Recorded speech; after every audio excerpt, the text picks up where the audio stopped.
So thank you so much. So today I'm going to present you a research that I didn't do it alone, I did it together with my team. We're 4 of us, so I just want to make sure that it's recognized also as a team effort about the dangers indeed of APIs that are exposed in the wild.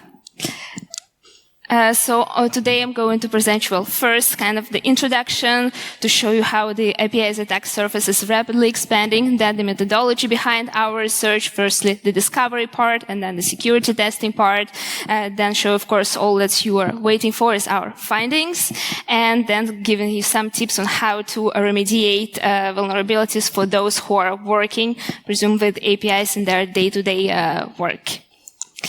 So who am I? Well, as you can guess, I guess by my name, I'm not Dutch.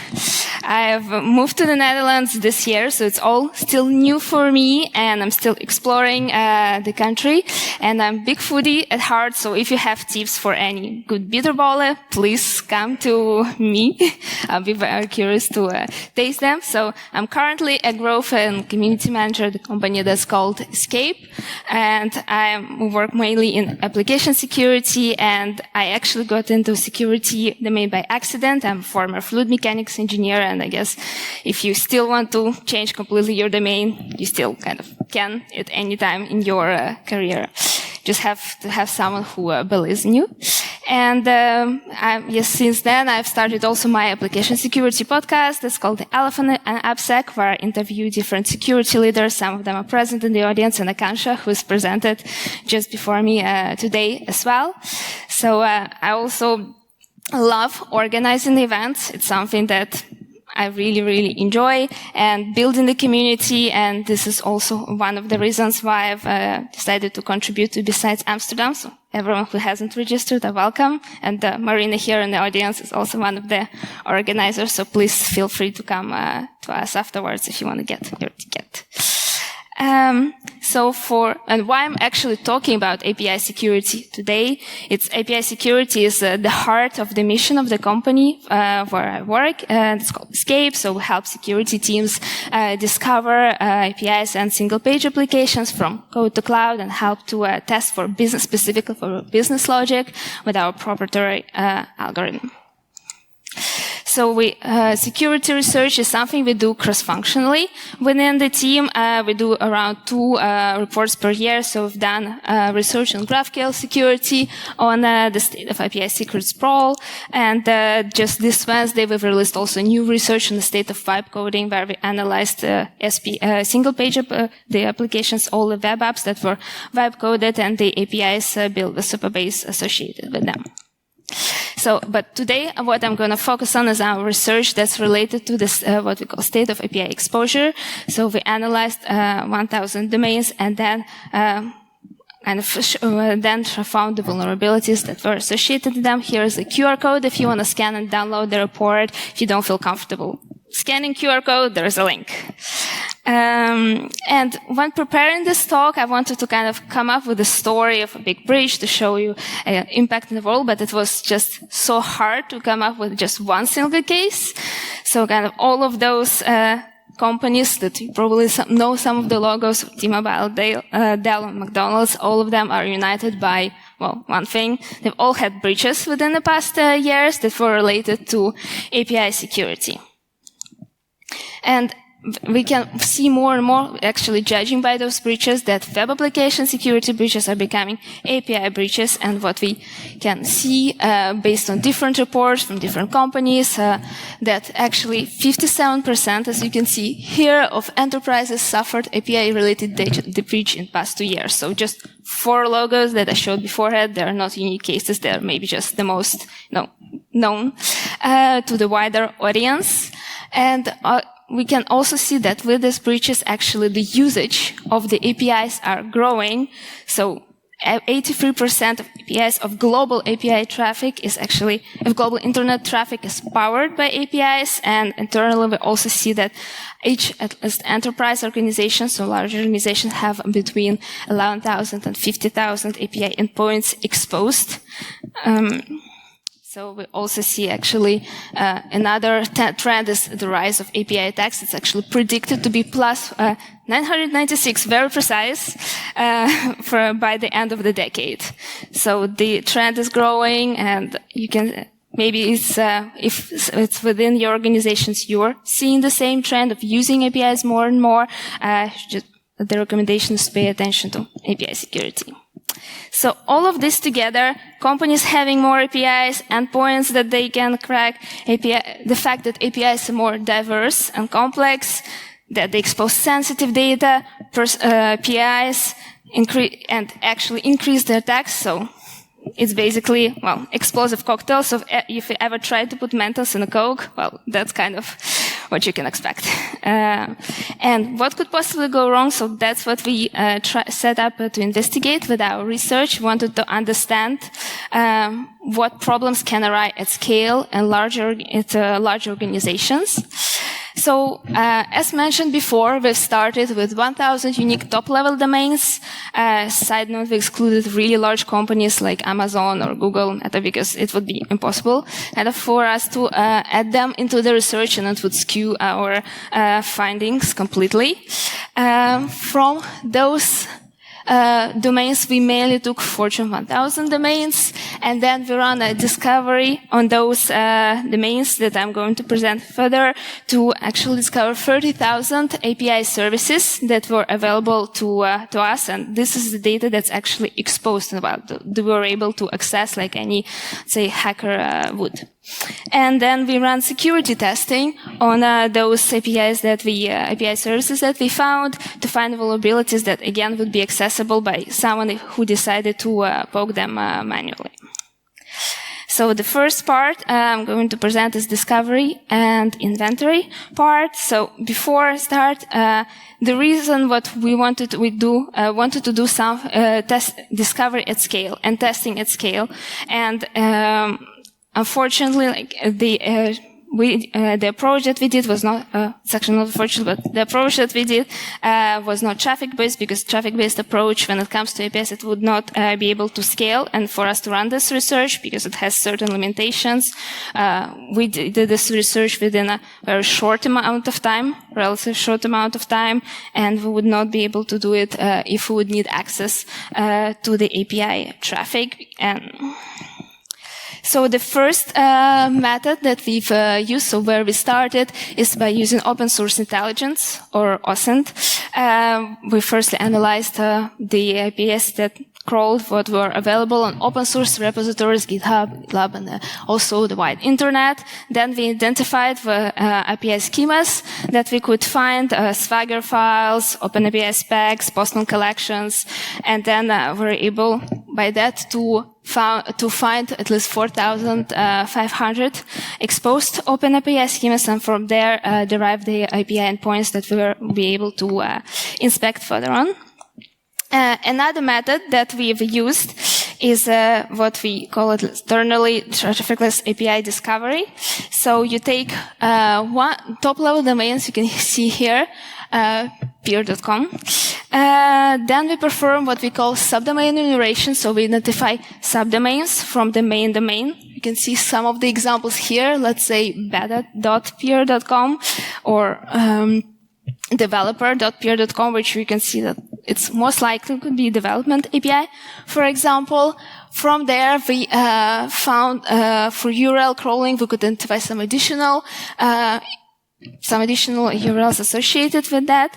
And then we perform what we call fingerprinting. So we basically analyze the API structure and responses to be able to discover patterns that would help us to reconstruct it, the more general API structure, so we can then, for example, also understand the tech stack, whether it's a GraphQL API type or REST API type, and classify that. So all of this combined together, we also created a feedback loop, so we can analyze and actually test whether the API endpoint is valid. And the last method that we've used is what we call discovery from front-end code. So it helped us, first we started by parsing the front-end applications. So you can see some frameworks here to convert it into what we call abstract syntax tree, or AST, which usually helps basically to break down the code into different elements, let's say functions, variable declarations, and from there we could identify different API calls, and from API calls extract actually the more precise API parameters using LLM and reconstruct a full API schema. So in total, we've, as mentioned before, we analyzed 1,000 top-level domains, which led us to 158, 079 subdomains, and approximately 30,000 API services exposed, 4,500 schemas exposed, and we also generated, because of, as you could see previously, from code, we could actually regenerate some of the schemas. So we've regenerated 29,000 API schemas directly from code. So once we've had that subset of the different APIs to test, we had to run security testing on them to actually understand, okay, all of those exposed API services, what are the risks that are associated with them? So for that, we started performing, we used our internal algorithm, so what we call property reinforced machine learning technology. So it's a technology that helps to understand also business logic vulnerabilities that are associated with API, and also leaking secrets and sensitive data that we've used in our previous security research as well. Well, on the paper, the schema before, it looked quite easy. In reality, it's not that easy, because the first big problem is that when you automatically, in general, pen test APIs, if you just do fuzzing or brute forcing something, brute forcing against the endpoints, you cannot access directly all the business logic because of the application validation layer that you see here on the slides, because most requests are actually going to be blocked at the validation layer, because that's the layer that validates if the request is valid in terms of the shape and the content. Most of the times, if you just enforce it, it will not work. So how do we solve that?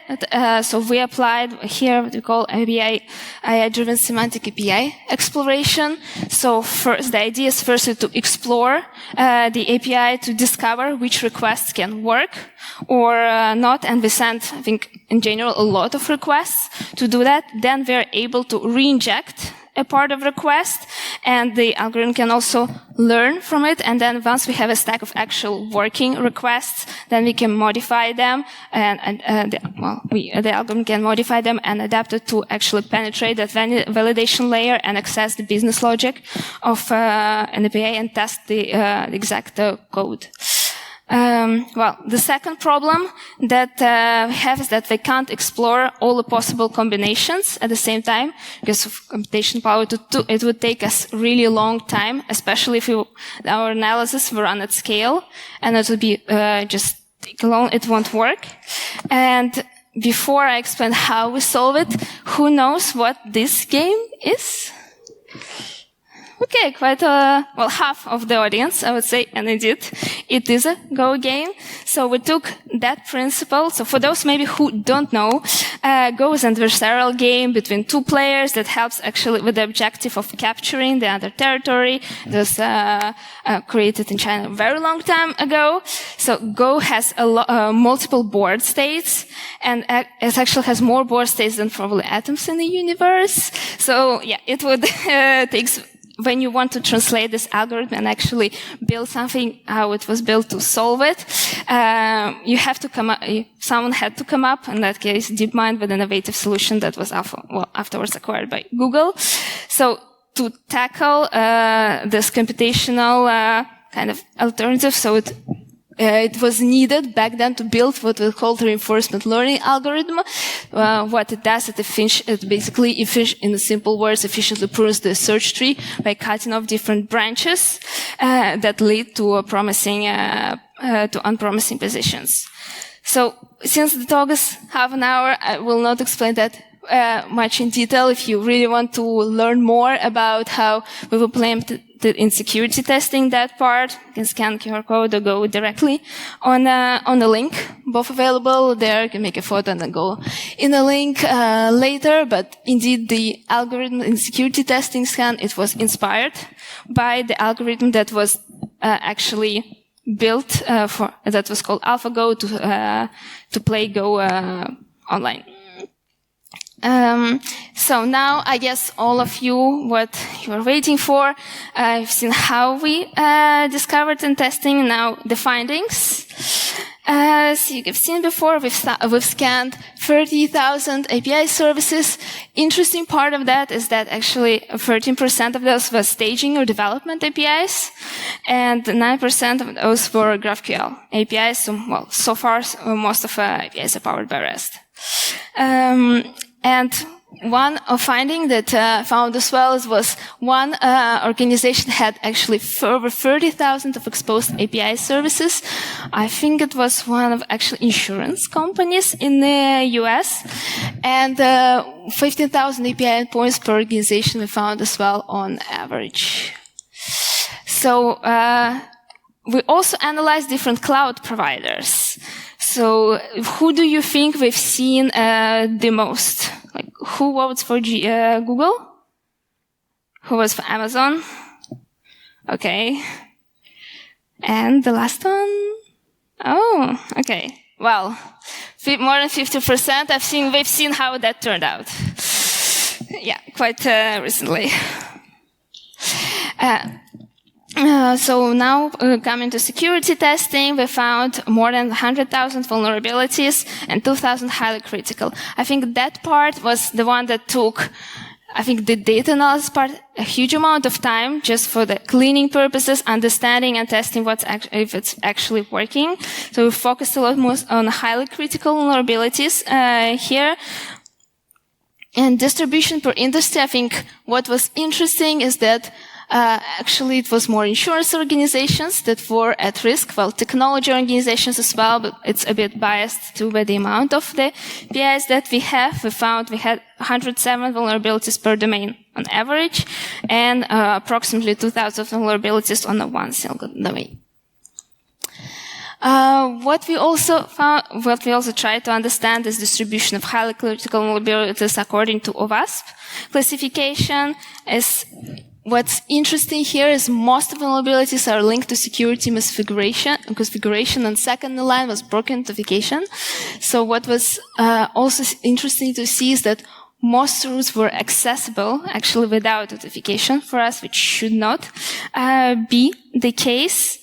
And some cases in particular that we've seen as well. Here is the problems with the stack traces too. Like usually stack traces are not something really critical, but in that particular example is that you can see is that it exposes vulnerable dependency that was very outdated and that was actually not patched since. And another example that we've seen is the link to a Spring Boot Actuator endpoint. So Spring Boot Actuator, for those maybe who don't know, it's a project of Spring Boots that provides production-ready features that help you monitor and manage your application.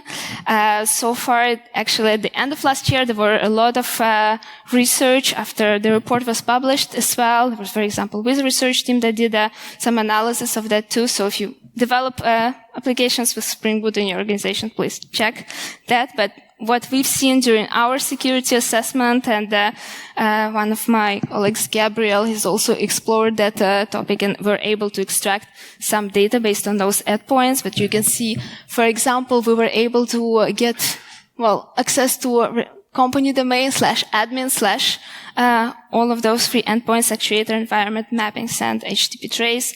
So when it comes to environment, it basically revealed us different API keys, credentials. The mappings helped us to disclose, different private rules. So all of this together is basically, again, coming back to explosive cocktail. You get the access to a lot of data that you shouldn't.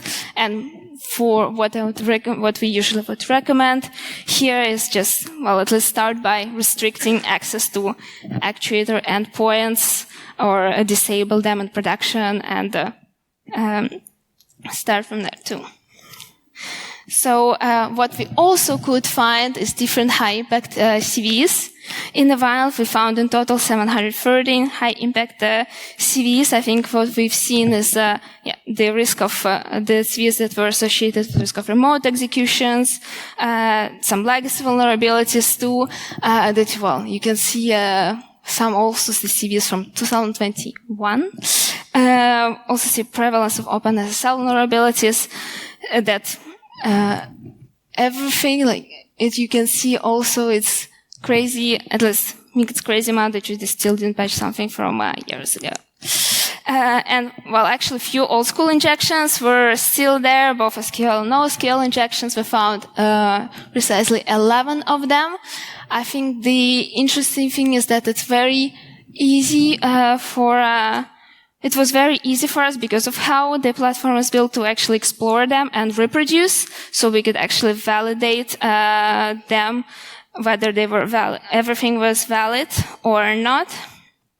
And the last part, was API returning secrets as well. Without notifications, there were approximately 1.8 thousand secrets that were returned, with 29 that were highly critical. In the previous research, we discovered actually 17 million in Stripe tokens that were related to secrets. Well, in this research, we didn't. Which was a bit disappointing, but still the numbers, I think, are quite alarming, because they go, there was one AWS access token, some of GitHub's, GitHub app token, Jira tokens, GWT's phone numbers, passwords, everything that, a lot of things that you shouldn't find exposed in the wild, especially for large organizations. And now to the last part. So what are the different, now we've seen all the risks, how they can be discovered, what are the different steps that you can implement to secure and harden your APIs. So on the security side, you can start by, first mapping your attack surface, understand what is exposed, how you can control it, ask yourself a set of questions: how many APIs does my company expose externally, what of them are critical to the business, what of them are less critical to the business, which of them manipulate sensitive data, which of them do you actually have any development or staging, as we could see before, exposed on the internet, because we still could see almost 30% of the APIs that we analyzed were either staging or development, which were quite easy to also recognize from, for example, from the subdomain enumeration that we ran. And then, of course, threat model APIs for business logic vulnerabilities. So when you build a new API in-house, sit down and think, okay, what are different business logic flows? And if I were an attacker, how could, for example, use this API to threaten the business, to extract the sensitive data?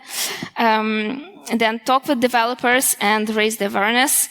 I think some of organizations may be lucky enough to have things like security champions programs in-house. Some may be less, but if you don't have one, there are plenty of resources online how to create one, and how to win, for example, in your organizations, how to push to create one as well.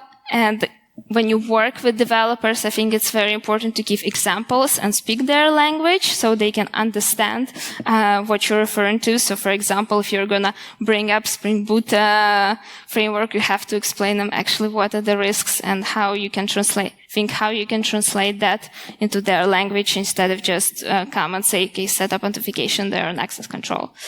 And of course, what we usually recommend is implement best practices through entire API lifecycle, not only at the development start, but also at the end of the lifecycle too.